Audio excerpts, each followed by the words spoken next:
Hello everyone. आज की video में देखेंगे सोशियोलॉजी पेपर 2 का top 30 most important NCERT MCQ जो बिहार स्टेट 2024 और बीपीएससी 3.0 के लिए काफ़ी ज़्यादा इम्पोर्टेंट है।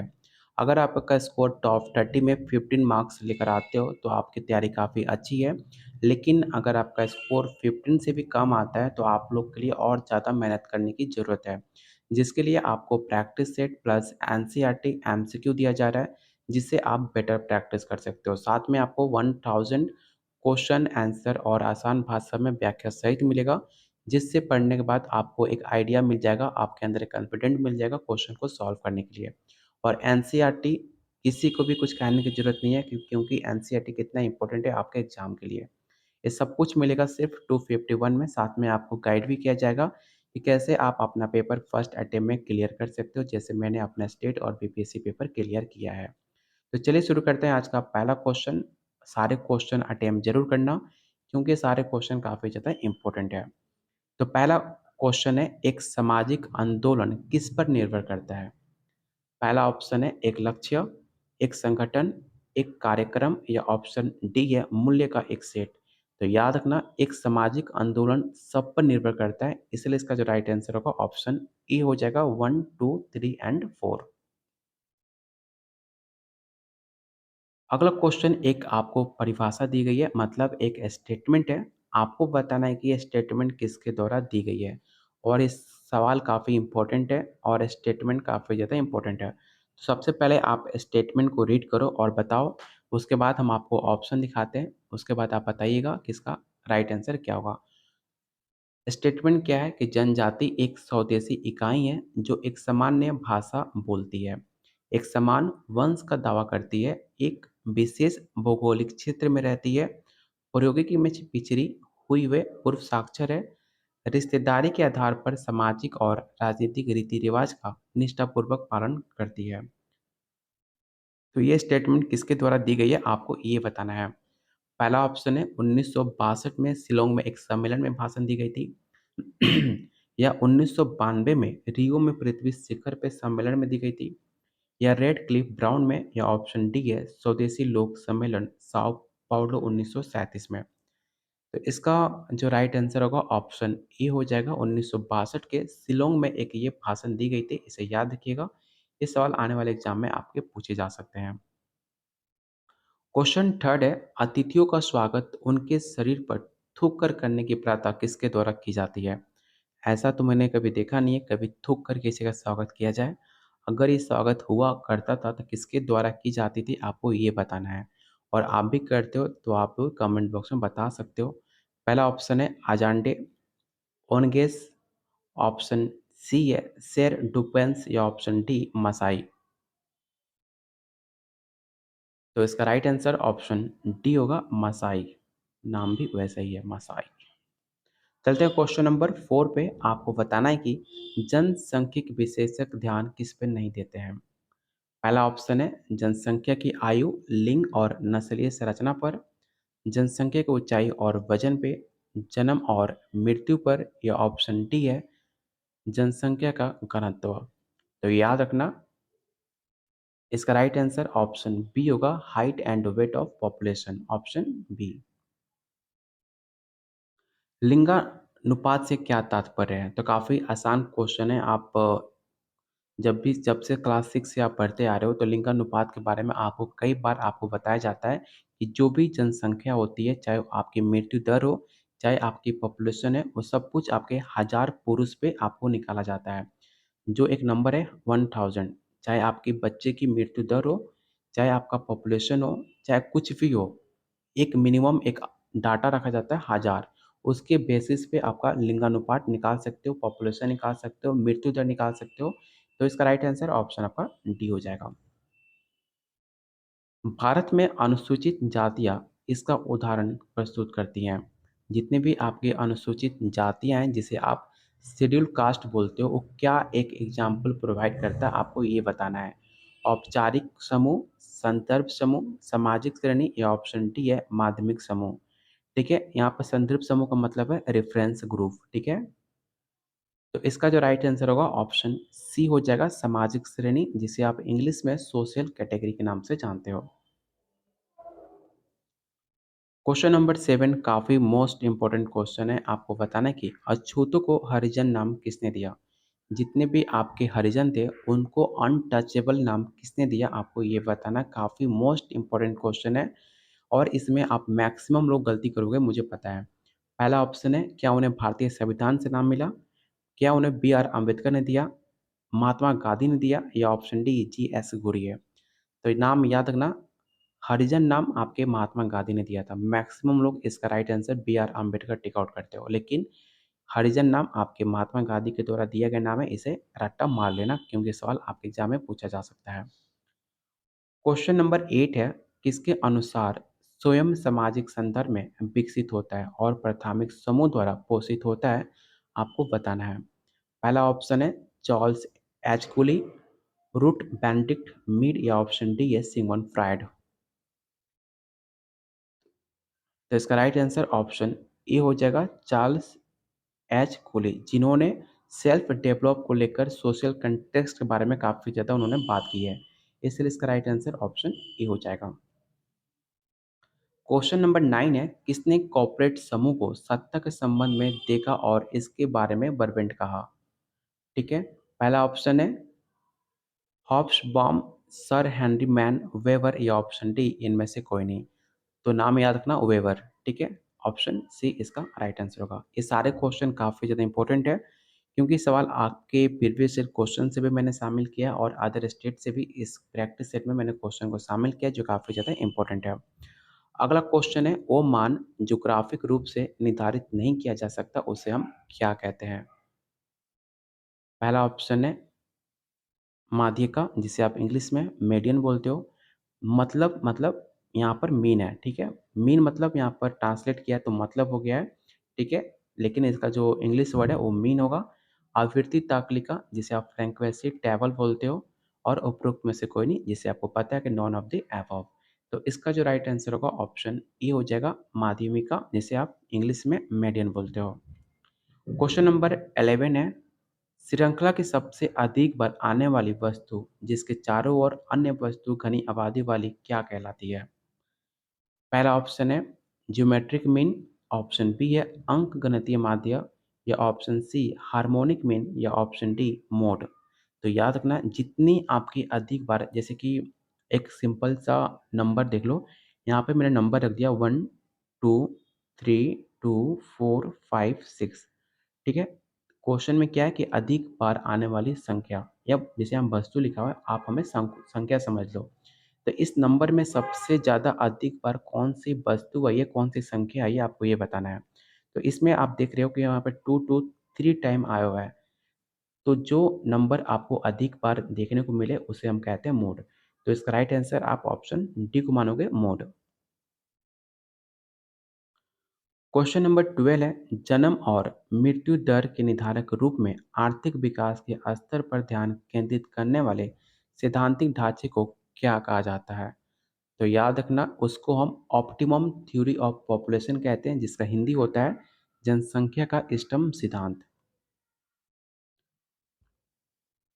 निम्नलिखित में कौन भारत की प्रजनन दर निर्धारित करता है? प्रजनन दर मतलब फर्टिलिटी रेट, जो आपके देखा होगा कि आने वाले आप पिछले टाइम से आप कंपेयर करते हो, तो आपको पता चलेगा कि जो आपकी हिंदू की जनसंख्या है वो काफ़ी ज़्यादा उसमें कमी देखने को मिली है। और बाकी के कंपेयर में आप मुस्लिम देखते हो तो उसकी जनसंख्या में काफ़ी वृद्धि देखने को मिली है। जस्ट आपका फर्टिलिटी रेट इधर डिक्लेयर किया गया था भारत सरकार द्वारा इलेक्शन के जस्ट टाइम, जिसमें आपको दिखाया गया कि जो हिंदू की जनसंख्या है पहले के कंपेयर में उसमें काफ़ी गिरावट आई है, और मुस्लिम की जो फर्टिलिटी रेट है काफ़ी ज़्यादा मतलब वृद्धि देखने को मिली है। तो आपको बताना है कि ये जो फर्टिलिटी रेट है कौन निर्धारित करता है, किसके द्वारा ये सब कुछ मायने रखता है? पुत्र का धार्मिक महत्व, बच्चों का सामाजिक सुरक्षा मूल्य, बच्चों का आर्थिक मूल्य, या ऑप्शन डी है बच्चों का आर्थिक आंतरिक मूल्य। तो इसका राइट आंसर क्या होगा आपको ये बताना है। तो चलिए, इसमें ऑप्शन भी दिए गए हैं, केवल 1 और 2, केवल 3 और 4, केवल 1 2 3, या ऑप्शन डी है 2 3 4। तो बताओ इसमें से कौन सा कोड आपका सही है? तो इसका जो राइट आंसर होगा ऑप्शन सी होगा, 1 2 और 3। निम्नलिखित में कौन सा किसी संस्था के विकास का पहला चरण है। मतलब किसी भी इंस्टीट्यूट का जो एवोल्यूशन, कोई भी इंस्टीट्यूट होता है उसका पहला स्टेज, फर्स्ट स्टेज कौन-सा होता है आपको ये बताना है। परंपरा, विचारधारा, सामाजिक अनुभव या ऑप्शन डी है मोरेस। तो याद रखना उसका जो आइडियोलॉजी है, कैसे आपका इंस्टीट्यूट या कोई आपका एजुकेशन सिस्टम कैसे काम करेगा, वो सबसे इम्पोर्टेंट होता है आइडियोलॉजी, जिसका विचारधारा हिंदी में कहा जाता है। क्वेश्चन 15 है, उस विशेष तत्व की पहचान करें जो भौतिक संस्कृति पर हावी है। पहला ऑप्शन है धर्म और नैतिकता, विज्ञान, रीति-रिवाज या ऑप्शन डी है लोक गीत। तो याद रखिएगा जो आपका फ़ोल्क वे है, जो आपका लोकगीत है, सबसे ज़्यादा आपकी भौतिक संस्कृति पर, जो आपका मटेरियल कल्चर है, उस पे काफ़ी ज़्यादा प्रभाव उस पे डालता है। Option D. निम्नलिखित में कौन खुली स्थिरीकरण प्रणाली का सूचक है? आपको बताना है कि ओपन स्ट्रैटिफ़िकेशन सिस्टम कौन से सूचक हैं, आपको ये बताना है। पहला ऑप्शन है जातीयता, जाति, कक्षा या ऑप्शन डी है धर्म। तो इसका राइट आंसर ऑप्शन सी होगा कक्षा। निम्नलिखित में किस लेखक ने स्टार्टिंग में समाजशास्त्र के लिए सामाजिक भौतिकी शब्द का प्रयोग किया था? ये सवाल कई बार आपके पेपर में पूछा जा चुका है कि किसने सोशल फिजिक्स फॉर सोशियोलॉजी बोला था, आपको ये बताना है। क्या वो स्पेंसर थे या कॉम्टे थे या टोनिस या ऑप्शन डी है वेबर? याद मार लेना, रट्टा मार लेना, वो कॉम्टे थे। Option B. क्वेश्चन नंबर 18 है, एक लेखक ने सोचा कि समाज प्रकार की चेतना से युक्त हो। निम्नलिखित में कौन से वो लेखक थे, आपको ये बताना है। क्या वो कूली थे, वाट थे, सिमल या ऑप्शन डी है गिडिंग्स? तो इसका राइट आंसर ऑप्शन डी होगा गिडिंग्स। क्वेश्चन नंबर 19 है, निम्नलिखित में कौन एक विषय के रूप में समाजशास्त्र का सबसे अच्छा वर्णन करता है? तो इस क्वेश्चन 19 का जो राइट आंसर हो जाएगा ऑप्शन सी, समाज और सामाजिक संपर्क का अध्ययन, the study of society and social interaction.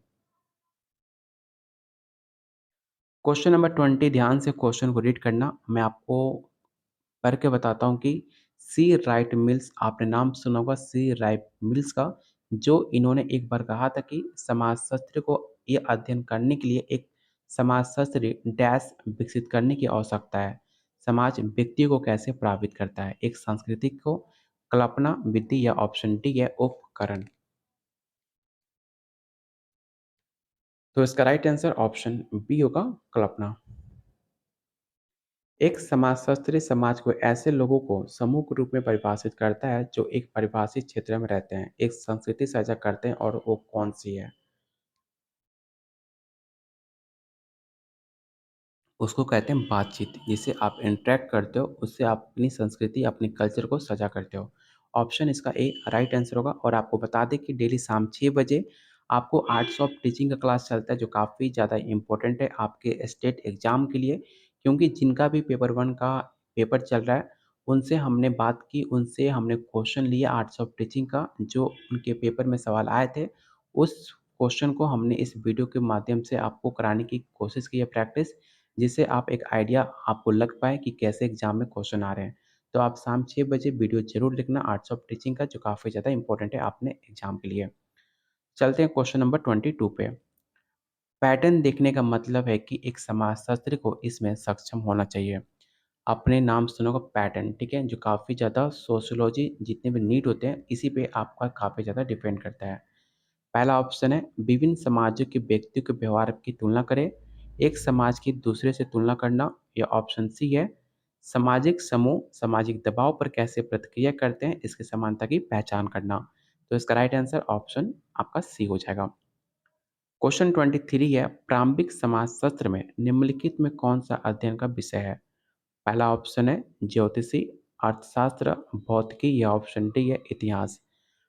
तो जस्ट आपको पता होगा कि जो आपका स्टार्टिंग सोशियोलॉजी था, वो आपका अध्ययन करता था इकोनॉमिक्स का। Option B. कितने लोग भौतिकी टिक आउट करते हो, लेकिन आपका भौतिकी आंसर गलत हो जाएगा। समाजशास्त्र लैटिन शब्द सोसाइटिस और लोगों से बना हुआ है, जिसका अर्थ क्या होता है? तो मैंने कई बार आपको बता चुका हूँ, इसका अर्थ होता है समाज और विज्ञान, जिसका इंग्लिश हुआ सोसाइटी एंड साइंस। आधुनिक समाजशास्त्रीय विचार और सिद्धांत समाज के विशुद्ध रूप से चिंतनशील और दार्शनिक विश्लेषण से भिन्न है। इसमें निम्नलिखित में से उभरे। इसका जो राइट आंसर होगा ऑप्शन आपका ई हो जाएगा।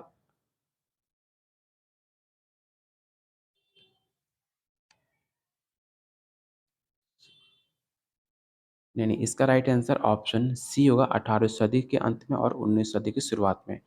ठीक है, ऑप्शन सी। समाजशास्त्र केंद्र के संबंध में जिनमें शामिल क्या है? दोस्ती, संघर्ष या ऑप्शन सी है पारस्परिक मान्यता और साझा की गई चीज़ें की भावना और ऑप्शन डी है रिश्तेदारी संबंध। तो ऑप्शन सी इसका राइट आंसर होगा। क्वेश्चन 27 है असंबंध विरोधाभासी अराजक घटनाओं के पीछे पैटर्न और नियमितताएं हैं। एक समाजशास्त्री इसका फोकस किस पर रहता है? तो इसका जो राइट आंसर होगा ऑप्शन ए हो जाएगा, उसे ढूंढे और उस पर अध्ययन करें। क्वेश्चन 28 समाजीकरण एक महत्वपूर्ण लाभ यह है कि इसमें निम्नलिखित की आवश्यकता होती है। पहला ऑप्शन है समूह जीवन से बाहर अपना अलगाव छोड़े, राजनीतिक व्यवस्था का सदस्य या ऑप्शन डी धन के महत्व को समझे। तो इसका जो राइट आंसर होगा ऑप्शन बी होगा अपना अलगाव छोड़े। क्वेश्चन नंबर 29 और मोस्ट इम्पोर्टेंट क्वेश्चन है, आपको बताना है कि ग्रुप माइंड किसके द्वारा लिखा गया पुस्तक है। आपने ग्रुप माइंड आपने पढ़ा होगा, जो काफ़ी एक फेमस बुक है, जो कि एक मैकडुगल द्वारा लिखी गई पुस्तक मानी जाती है। तो ऑप्शन इसका बी राइट आंसर होगा। और आज का लास्ट क्वेश्चन आपको बताना है कि समाज में मतभेद हमेशा रहता है, जन्मजात से या उसे अपनाया जाता है या पर्यावरण से या option D both adopted and natural. तो जो भी आपके सोसाइटी डिफरेंस होते हैं वो हमेशा से अपनाए और प्रकृति की देन भी होती है, इसलिए इसका राइट आंसर ऑप्शन आपका डी हो जाएगा।